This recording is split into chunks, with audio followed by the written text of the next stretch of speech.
Hey, everybody. Welcome back to The World According to Tone. This time, it's a special show, and hopefully continues to be a special show because this is a loot update. It's been a pretty awesome week.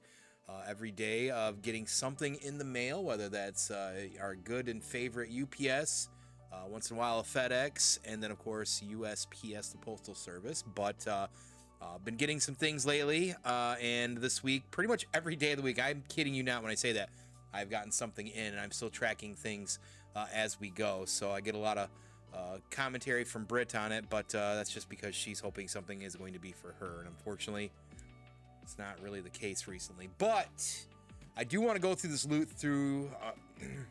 excuse me, try that again. But I do want to go through this loot with you. And now, for me, it all kind of works when you say loot, booty, baubles, treasure. That's how I look at all of it. Whether it's a thief looking to get some extra baubles or a pirate trying to get some booty.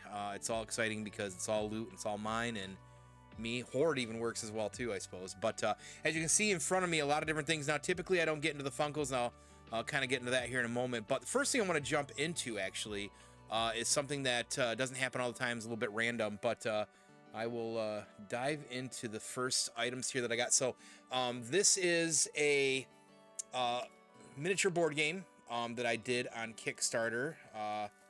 This is called Tiny Epic Cthulhu. One of the things that I love the most about actually Kickstarter is the board games and like indie video games.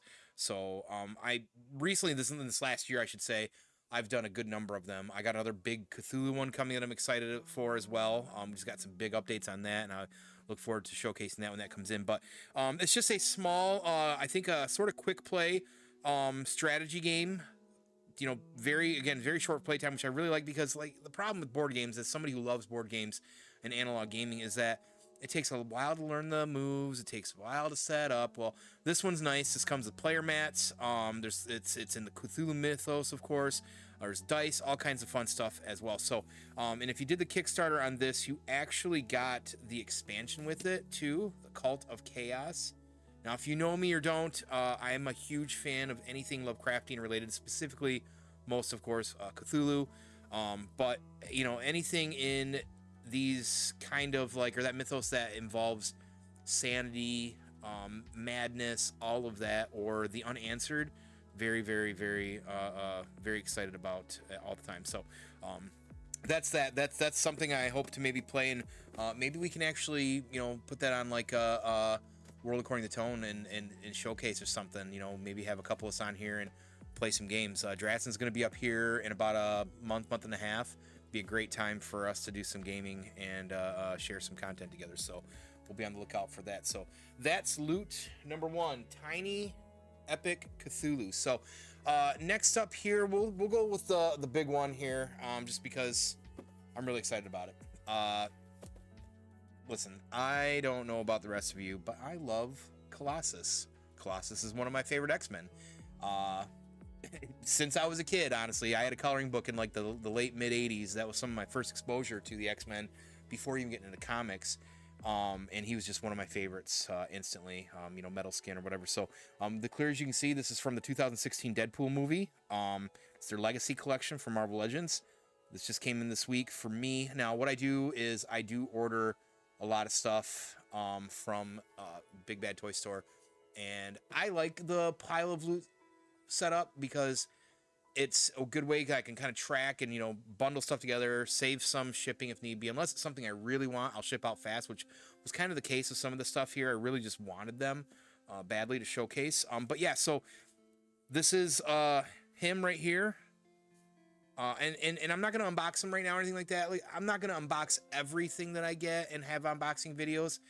It's just gonna mostly be either really crazy, big, gnarly stuff, or things that I'm just really excited about and want to talk about. So I'm not going to unbox anything necessarily here today, but I'm just really hype about this figure because I believe they may have done another Legends version of him, but I like that he's got a little book, and he's releasing the same time as Wolverine and Deadpool figures from the latest Deadpool and Wolverine movie. So unfortunately, he didn't get a lot of time in that, which sucks because I love this character.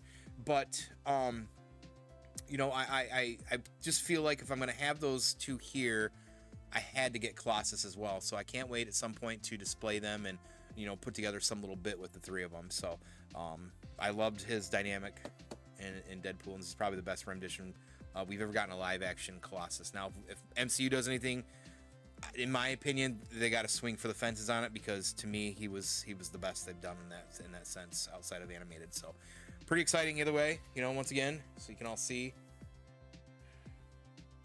one and only Colossus. So awesome. All right, next up, let's get to the pop figures. Now, with Funko, as somebody who has a lot of Funko and trying to stay away from it. Okay, I've been trying to stay away from it. I've been pretty good for a while. I'll only buy them usually 2 instances and two runs I'll still pick up some from. One would be anime, and specifically either Naruto or Boruto. Those are the 2 that I really will consider. And I haven't picked up a whole lot of those recently because I feel like a few years ago it kind of hit its peak of Shippuden and what they were putting out. So once in a while something will sneak out and I'll still have to pick it up. I got some really cool like exclusive ones that I'm going to get displayed here soon. But instead of just watching my hands the entire time. So this one is a Funko exclusive. This is my favorite Spider-Man, the Scarlet Spider. This is my favorite suit. I know they put out 2 others before. They put out a regular Scarlet Spider that I probably will still pick up. I think it was a Walgreens exclusive, normal one. I think that one. And then recently they did from Across the Spider-Verse and that series.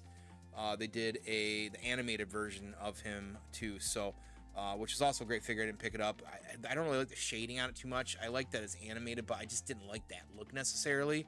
So I'll still have to probably pick up the second one or the first one, excuse me, because it's gonna bother me that I have the hoodie up and not the hoodie down one. But this one's, yes, got the hoodie up.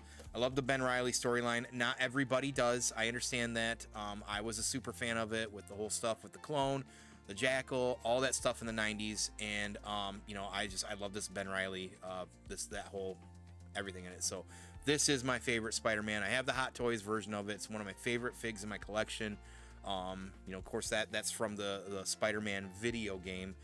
Gamerverse, more or less, version of that, and it's an awesome figure. So many intricate little pieces and stuff you can do with it. But so that's Scarlet Spider directly from Funko. It's funny because I got this for like $15 on Funko's website, but what I'm noticing is third-party sellers on other apps are selling for like 25 on up. I don't understand that and know why that's the thing, but I guess if you don't want to buy Funko, you can, you know, buy more expensive from eBay or Mercari or something. So there you go.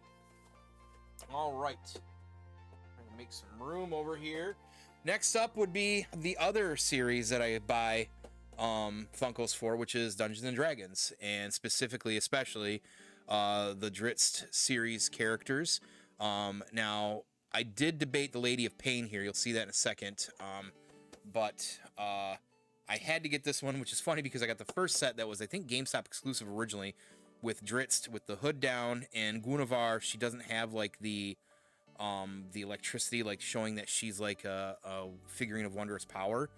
But I'm like, well, I mean, if there's a variant with a hood up, I got to get it. You know, as you can see behind me, I got Drizzt stuff back here, and it's getting more and more easy to find Drizzt stuff. But you know, because for 30 years it wasn't. Anytime I see it, I got to grab it. So, but yeah, so this is that 2-pack. Get some lighting there. Oh, got to be careful of that glare. Drizzt Do'Urden of House Do'Urden of Menzelbergen's Inn. House 8, I believe. And of course, the main house originally was House Benray. I was not sure if I ever say that right, but my favorite book series of all time, my favorite author, R.A. Salvatore. I could talk a long time about Drizzt and his adventures and what it's done for me as in a medium of reading, and how important that to me as a kid, and my D&D love and my imagination, like so much into who I am was through reading these books. And there's a lot of them. So there's 40, 50, I think, been going on since the late 80s. Crazy, right? And I have met R.A. Salvatore, the author, twice now. You know, very nice guy. To me, he's the man when it comes to writing. Like, nobody paints picture as good. So next up, of course, is Icing Death. So this is a pretty large figure. It's one of the bigger ones. Icing Death was a dragon in 10 Towns in Icing. Was it Icewind Dale area? In that area where it had to do with the Crystal Shard, I believe, as well. Now, it's been a long time. Dritz ended up fighting this dragon solo and slaying the dragon, and found a frost-branded sword plus 2 or 3 magical weapon that he actually ended up naming Icing Death in tribute to this dragon. It's pretty wild that they even made this as a figure, in my opinion. And I'm a, again, you know, you'll hear this often of the many things that I love, but love dragons. Dragons are like my favorite mythical animal, and there's nothing else is even close to a second in that sense. There's a lot of stuff that's dragon related even behind me, but also why I love dinosaurs so much, right? Because there's a lot to compare in that sense. But yeah, this is Icing Death. Pretty awesome figure. Got some nice tint to it off the light. Now, it's white dragon, of course, which I feel like the white dragons have changed look over time. I'm pretty sure it's white dragon. I have to double check on that, mostly for myself. But I don't take Funkos out of the boxes. I used to when I first got them. I'm like, I don't care the value, and I really don't care the value. But what I've realized over time, especially when it comes to dusting, Funkos, it's rough getting to Funkos because it is a pathway that can suck you down real fast. But it's easier to display the boxes and being able to stack on them and stuff like that. So I do feel like it's the best way to go, just at least for how I handle them. I know all the jokes about me not unboxing stuff, but it's legitimately now at this point because it's easier to display. So both of these two Funkos specifically will go on the D&D rack behind me with all the Dritz stuff and all the Dritz books and all the you know, old school handbooks and whatnot as well. So that is Icing Death. Oh, I do want to showcase, I probably should real quick. So Lady of Pain, that is the she's of Sigil, which is what is that series? Planescape, one of the more underrated campaign settings that first started, I believe, in 2nd edition. I'm obsessed with, at one point at least, in writing Sigil and things of that nature. If I ever do a campaign, that would be somewhere where my characters would cross over at some point, because the City of Keys, the city is basically a open gateway to many planes of existence and universes, and that's the way I look at it. So pretty neat for any writing. So lastly, and I'll talk about why this is exciting. So this is actually a pre-owned item I got on eBay that I found. So as we all know, and if you don't know, make sure to check out the Hasbro Pulse Haslab Ghosts unboxing I did for Star Wars Rebels. This is an ATDP pod I found for a really great price used, even with the stickers in it. So I'm excited about this because, one, I got it for 50, 60 bucks cheaper than everywhere else, brand new. Two, because I'm using the Ghost as a small scale world building. So what I've been doing recently is taking the figures, moving them around and posing them, taking photos, trying to tell a story like that, whether it's just like new adventures of the Rebels or, you know, branch off of them. And I'm still kind of thinking it, you know, where that's going to go, what that's going to look. But I did know that I wanted to get more things that was Star Wars Rebels related specifically, and it's been a very, very crazy week of me searching for things that I need and want. I did get a Hondo in, and I opened him yesterday, so I'm not going to showcase him just because, you know, it's already open as figure. But this I'm going to build here a little bit off camera and put that over there with the Ghost. So what I plan on doing with this, of course, is just, you know, doing the usual posing, creating a little bit of story. This doesn't come with a pilot. It can hold 2 pilots. I do got some pilots coming next week, so we'll be able to tell some fun stories through photos soon. But I'm really excited that I was able to find this the way I did. So I'm excited to add this to this. And I've got some dinos over there. I didn't bring those out quite yet because, I mean, you can see them in photos. We kind of looked at one on the Wentzilla show as well. But I did get a couple Raptors from the Hammond collection, which they're fucking awesome. They're only 15 bucks a piece. The Ghost Raptors. I do want to get a Delta Raptor. I got another Raptor coming and another Triceratops from the Hammond collection as well. So maybe when they all come here, maybe I'll just showcase them for kicks and gigs on another video. But I didn't grab them, probably partly because I forgot. We'll say that. So, but anyways, I'm excited about this. I'm looking forward to building it and getting that over there. And what I'm thinking about doing is doing a video at some point showcasing a little bit of the story, like an update. It's just a short video, probably on my phone or something like that, of me telling the story of the Ghost, you know, because I think it's already been kind of fun, you know, thanks to Wentzilla to give me that idea, you know, and honestly, like, it's keeping me literally over there playing with my Ghost like I'm a child, a kid again, and it's the best feeling in the world, I'll be honest. I'm having a blast with it. So there's a lot of great people out there that I've been watching and following now on Instagram. Some of them I already had, more I'm jumping in and really trying to pay attention. Everybody's very inspirational. Everybody's really nice. I really appreciate that. Just learning and taking in everything from everybody as well too. It's such an awesome community. But so I'm excited to continue kind of down this path. I'm not going to go big scale like everybody else. I'm just going to do this for fun, a little bit for myself, and a little bit of you know, photo taking. But you know, everybody that's out there doing what they're doing, you know, y'all should check out, because some of these people are doing just amazing work. So but anyways, so that is it. That is the big loot update that I've got for today. Moving forward, I suppose next week might be some form of paint video I'll have coming down the road. I do want to start painting another mini that I've got, as I've been talking about, and then start getting into some of the 6-inch action figures too. So but hey, I appreciate everybody always giving their time to me and coming in here and checking out the fun stuff that I'm doing recently. And I love hearing everybody's feedback. And like I said, I'm really enjoying getting to know the folks in the toy community. It's nice that of all the fandom communities that I've been involved in for a long time, or getting to be a little bit involved into, everybody's really nice, and it's not toxic at all. Everybody's very supportive. Everybody wants to, you know, not only just show off how awesome the things that they're doing, but more importantly, everybody's like wanting to showcase and support you. That doesn't happen in a lot of fandoms and groups like that. So already it's just like a labor of love from everybody, and I really like to see that. That's really awesome, and I think that's part of the reason why I'm having so much fun. So but anyways, so make sure to check out, as always, 7 Dungeons live every Monday at 7 p.m. Eastern for all your D&D rolling goodness. He recently did put out a video called Dungeon Impossible that him and I sat down and did.